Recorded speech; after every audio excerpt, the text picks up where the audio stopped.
We hebben hier Joert in Balwijk de eerste maatschappelijke beursvloer. Wat is dat nou precies? Een beursvloer is dat er handeld wordt zonder yield.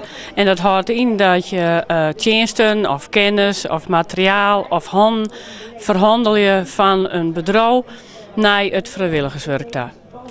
Nou is het zo dat dit een vrij onbekend fenomeen in Friesland is. Dit is zelfs de eerste keer. Hoe ben je er zo bij kwamen om dit te doen? Nou, we willen eigenlijk het vrijwilligerswerk gewoon ondersteunen en een brede basis gaan.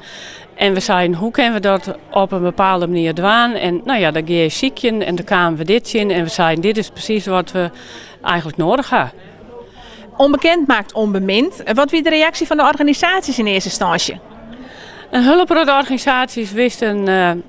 Of zeker bedrijven weten eigenlijk net zo goed wat ze ermee aanmaken.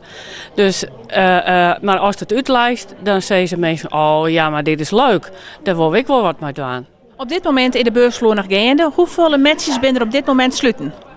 Momenteel zijn er 15 matches sluiten en er staan nog een stuk of 3 mensen en organisaties in de Riege om hun match te bekrachtigen bij de notaris. Ja, want dat gebeurt heel officieel, hè? Mijn notaris en mijn administratiekantoor. Vertel eens even wat er precies gebeuren gaat op het moment dat de mensen met elkaar een deal sluiten.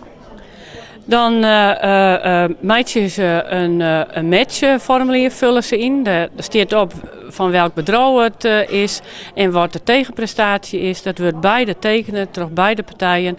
Dan gaan ze naar de notaris, die bekrachtigt de match. Maar in dat formulier staat ik wanneer mensen een ding doen gaan, of het binnen een week is, of een dag, of een maand. En daarna rekent het administratiekantoor uit hoeveel uren dat binnen en wat de financiële tegenprestatie daarvan is. Zal dit een vervolg krijgen? Jazeker, ja. We beginnen mooi lieds. We zorgen eerst dat er naamsbekendheid komt en dan willen we dit een blijvend gebeuren van maatje.